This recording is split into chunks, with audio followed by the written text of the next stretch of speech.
Bonjour, bonjour à toutes, je suis super contente de vous retrouver aujourd'hui pour le numéro 2, le tome 2 comme je l'ai appelé, de ma semaine de lecture, mes livres de la semaine.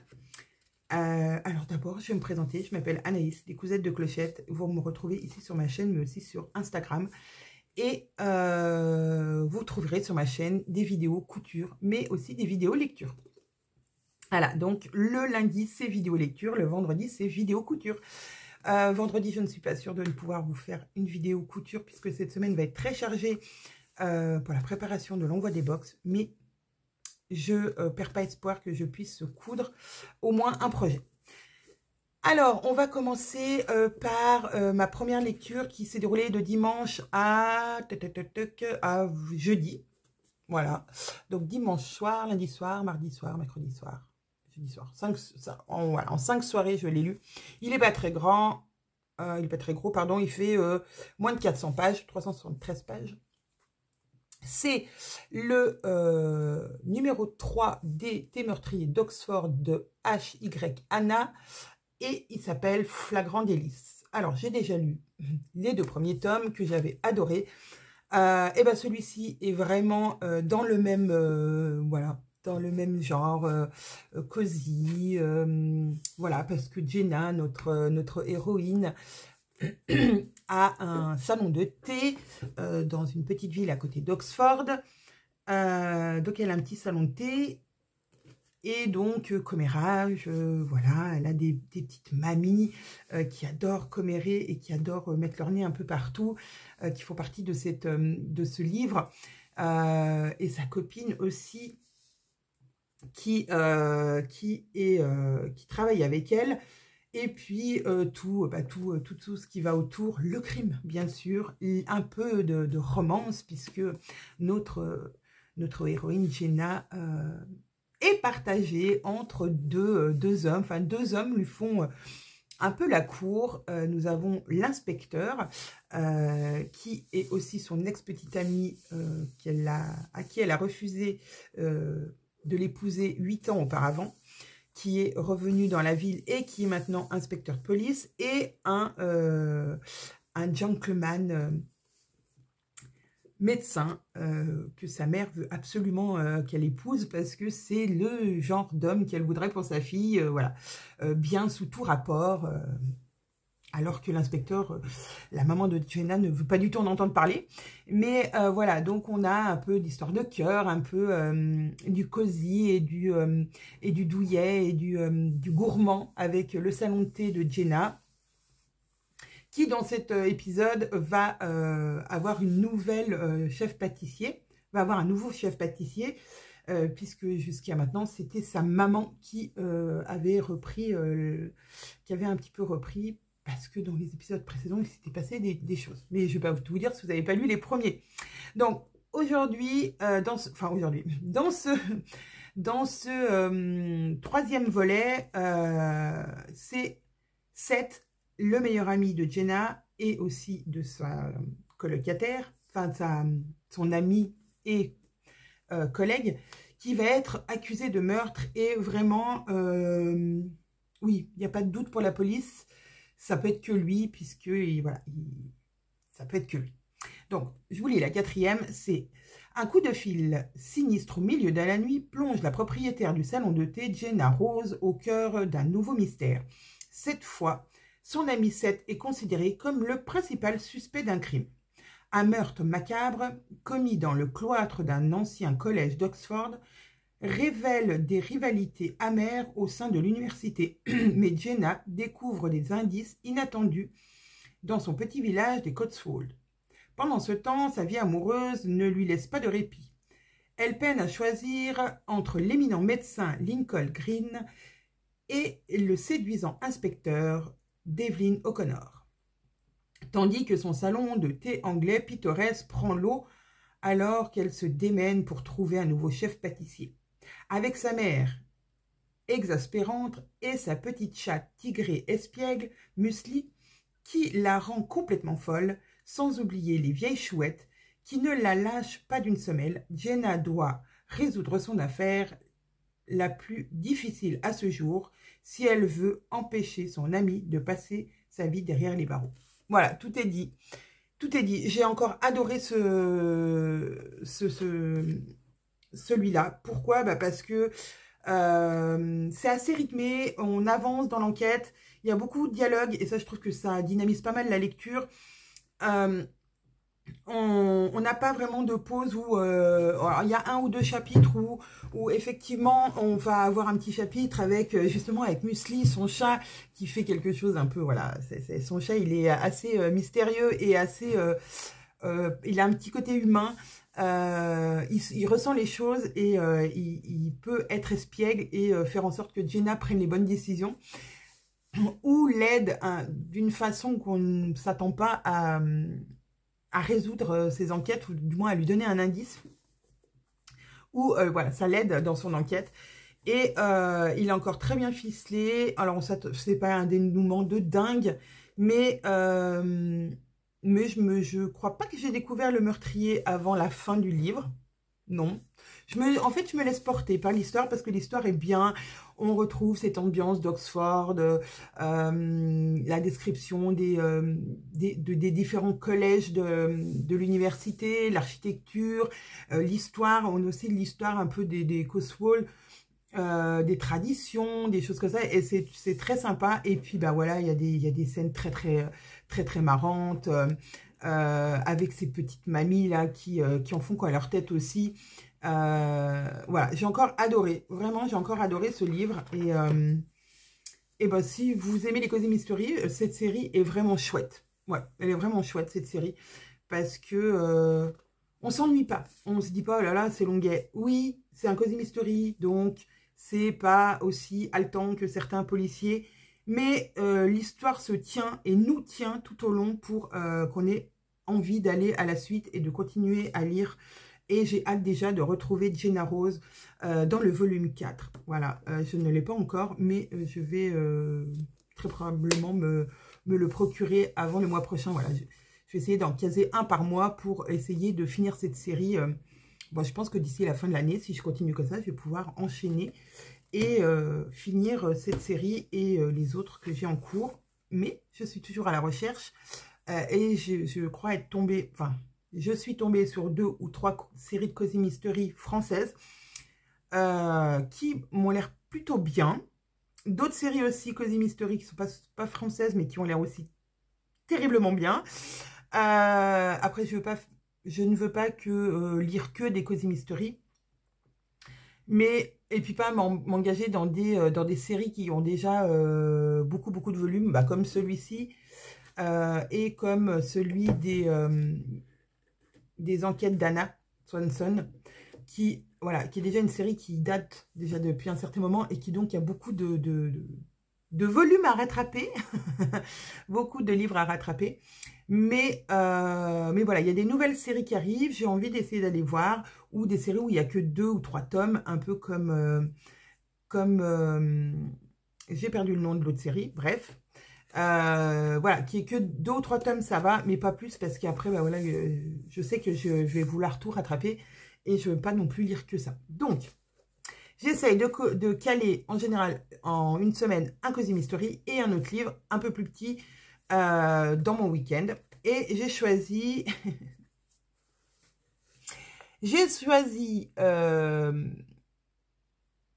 ce livre. Ouais.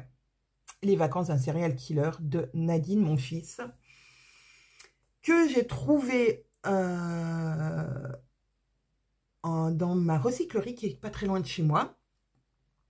J'ai fait un peu, voilà, dans une recyclerie, c'est un peu comme dans une boîte à livres, on ne sait pas sur quoi on va tomber. Et donc, j'ai lu pas mal de quatrième de couverture. Enfin, déjà, les livres sont placés comme ça. Donc, on regarde les titres et le titre m'a interpellée. J'ai donc pris le livre, j'ai lu la quatrième de couverture et je me suis dit, ah, ça a l'air d'être bien, marrant. Allez, laissons-nous tenter, je ne connais pas Nadine, mon fils. Ça peut être une belle découverte. Suite à ça, donc j'ai acheté, je l'ai payé 1 €. Et suite à ça, je suis allée voir un petit peu sur Babelio, puisque je suis sur Babelio. D'ailleurs, il y a tous mes livres dessus. Il y a aussi mes chroniques que je fais à chaque fin de livre. Vous pourrez aller voir si vous voulez. Je crois que mon compte, c'est Les Cousettes de Clochette 28, si je me trompe pas. Et donc, je suis allée voir les avis et ils étaient très partagés. Après, je ne prends pas... Enfin, je regarde les avis, mais avec philosophie, j'ai envie de dire, je vais pas prendre tout au pied de la lettre et me dire, bon, bah, tout le monde dit qu'il est nul, je le lis pas. Non, je voulais me faire aussi mon propre avis sur ce livre. Alors, je vous lis la 4e de couverture, je vous jure, c'est détonnant. En quittant sa fabrique de boulettes sauce lapin pour l'été, Alphonse imaginait pépère au soleil de la mer du Nord. Des vacances, tu parles? On n'a pas fait sans bornes que sa femme maigre aux fausses allures. Non, mégère aux fausses allures de starlette et ses gosses, 2 ados décérébrés, lui tapent sur le pompon. Et que dire de sa belle-mère et de la roulotte pourrie qui casse l'esthétique de la bagnole. Avec 60 ans de retard, Mamie a décidé de jouer les Bonnie and Clyde avec le premier Jules venu. Elles vont être belles, les cartes postales. Voilà. Déjà, je me suis dit, ça doit être un truc hilarant. Alors, Nadine, mon fils, est belge, pour la petite précision. Voilà. Et Michel Blanc disait dessous, l'univers de Nadine, c'est une autre planète. Il ne ressemble à rien de ce que j'ai pu lire. Eh bien, c'est vrai. C'est complètement déroutant. C'est complètement déroutant. C'est pas un polar, parce qu'il n'y a pas vraiment, il n'y a pas d'enquête policière. À aucun moment, il y a quelqu'un qui enquête. Non, pas du tout. Mais il y a des morts. Ah oui, ça y en a des morts. Et ils ne sont pas tous commis par la même personne. On parle d'un serial killer. Oui, il y a un serial killer qui est en vacances. Mais c'est pas lui, au final, qui va tuer le plus de monde. Non, pas du tout. C'est complètement déjanté. Vraiment, j'ai beaucoup ri. Mais vraiment, j'ai beaucoup ri. Il y a Mémé Cornemuse, donc la grand-mère. Mémé Cornemuse, donc elle est dans la caravane derrière, accrochée derrière, et elle est à l'intérieur de la caravane, d'ailleurs, Mémé. Et ils la perdent en route. Suite à un petit accident, ils la perdent en route. Ils ne se rendent même pas compte que la caravane s'est décrochée. Donc, et de là part toute l'aventure. Puisque elle va faire une rencontre et tout va s'enchaîner avec cette rencontre. Eux-mêmes vont s'arrêter sur une aire d'autoroute et c'est là qu'ils vont s'apercevoir qu'il n'y a plus la caravane derrière eux. Et eux aussi, d'ici commence, il y a un crime à ce moment-là et voilà, tout s'enchaîne de là, en fait, tout va s'imbriquer un petit peu à partir de là. Et ils vont arriver dans la pension qu'ils ont louée, une pension miteuse, où normalement il devait y avoir vue sur la mer, mais vue sur la mer pas trop en fait, enfin si, mais par un subterfuge, enfin, vous allez voir, si vous aimez les choses délirantes, c'est vraiment délirant. Par contre, je vous préviens tout de suite, il y a beaucoup de grossièreté, entre guillemets, voilà, les dialogues sont souvent au-dessous de la ceinture. Ça, je vais pas vous mentir, Mémé Cornemuse, elle a plus de 60 ans. Et voilà, elle est en forme. Donc voilà, et c'est une famille un peu... c'est un peu les bidochons, mais c'est aussi un peu... les tuches, mais quand même en plus vulgaire. Ouais, plus vulgaire dans les paroles, pas plus vulgaire dans la façon d'être, mais plus vulgaire dans les paroles, dans le texte, voilà. Mais ça reste léger, ça reste plein d'humour. Je me suis marrée comme une baleine à beaucoup de moments. J'ai vraiment adoré ce moment de lecture. Je ne dirais pas que c'est le best-seller de l'année, c'est pas. Mais franchement, c'est une écriture totalement différente de ce que j'avais pu lire jusqu'à présent. Et ben c'est bien aussi de découvrir, de faire des découvertes. Et Nadine, mon fils, a écrit beaucoup d'autres bouquins. Elle a écrit des polars, on va dire un peu plus normaux, si on peut dire. Et elle a aussi une série de Cozy Mystery à son actif. Donc, un Cozy Mystery belge. J'ai envie de découvrir ça. Qui doit être, à mon avis, plus sobre dans les paroles. Là, c'est vraiment, voilà, c'est fleuri. Le langage est fleuri. Voilà. Il faut, si vous aimez pas ça et si ça vous gêne, ça vous choque, ne lisez pas ce livre. Si vous êtes plein d'humour et d'autodérision et que, voilà, il y a aussi plein de... Voilà, tellement plein de choses qui... Ouais, c'est... Ouais, non, c'est à mourir de rire. Mais aussi, à la fois, je trouve ça... J'avais de la peine. J'ai eu de la peine pour ce pauvre Alphonse qui, lui, finalement, bah, voilà, au final, tout lui, un peu, lui retombe sur lui. Enfin, c'est lui, le dindon de la farce à la fin, parce qu'il va se passer plein de choses. Mais c'est un peu lui qui va pâtir de tout ça pour une simple petite erreur qu'il a commis. Mais ouais, ouais, je sais pas. Quand j'ai fait ma critique sur Babelio, j'ai eu beaucoup de mal à critiquer ce livre parce que il m'avait laissé pantois. Les mots me venaient pas. J'avais du mal à décrire qu'est-ce que j'avais ressenti en lisant ce livre, à part que je me suis bien marrée. Que parfois, même si je suis pas quelqu'un de prude, on va dire, parfois les dialogues m'ont un peu, pas dérangé, mais m'ont un peu, ouais, un peu titillé en me disant, ouais, oh, peut-être qu'on aurait pu le dire avec d'autres mots,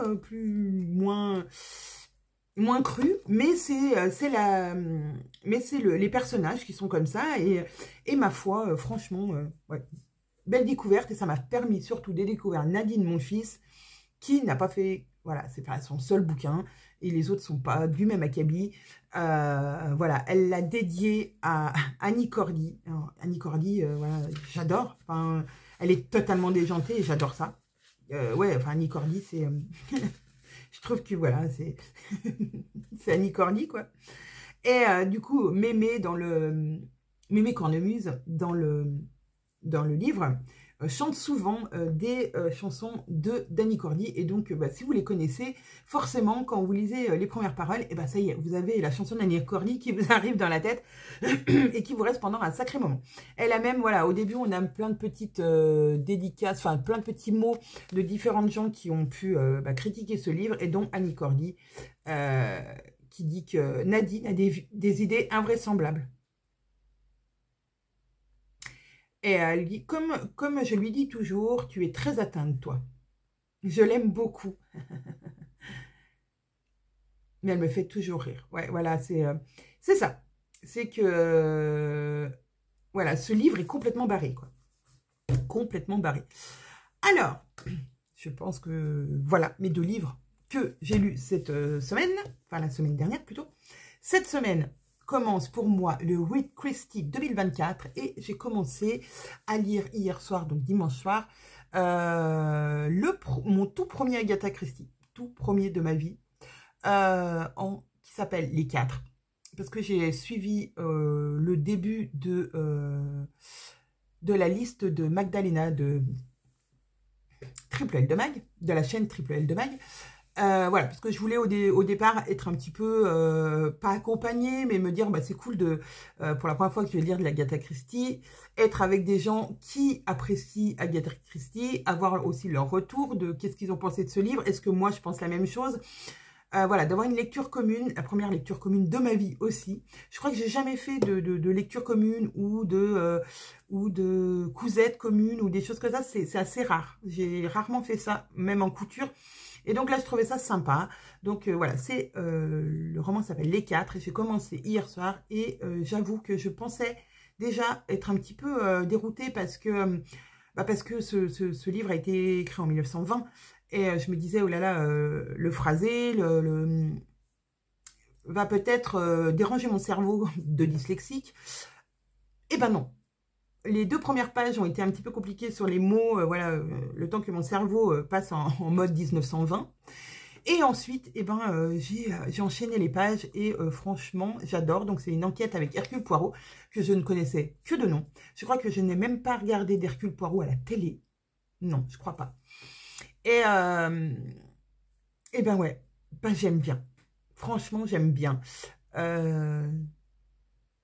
Enquête de 1920, quoi. Il n'y a pas toutes les technologies de maintenant, et pourtant, Hercule s'en sort brillamment pour l'instant, même si ça a l'air d'être une de ses enquêtes les plus difficiles.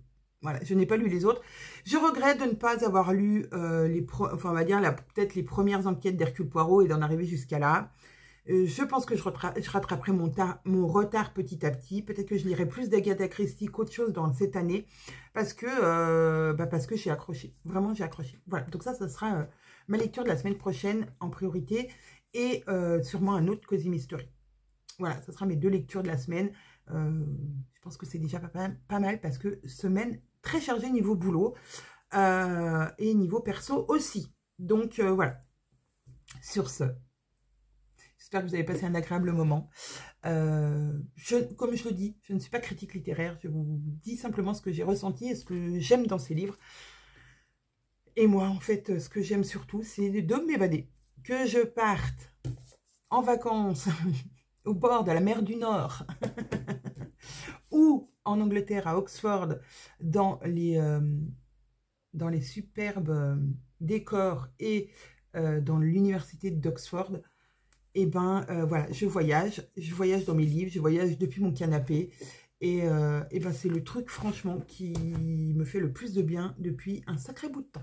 Voilà, je vous fais plein de bisous, je vous souhaite plein de bonheur, plein de lecture, plein de joie, et puis je vous dis, et ben à lundi prochain pour un tome 3. Au revoir.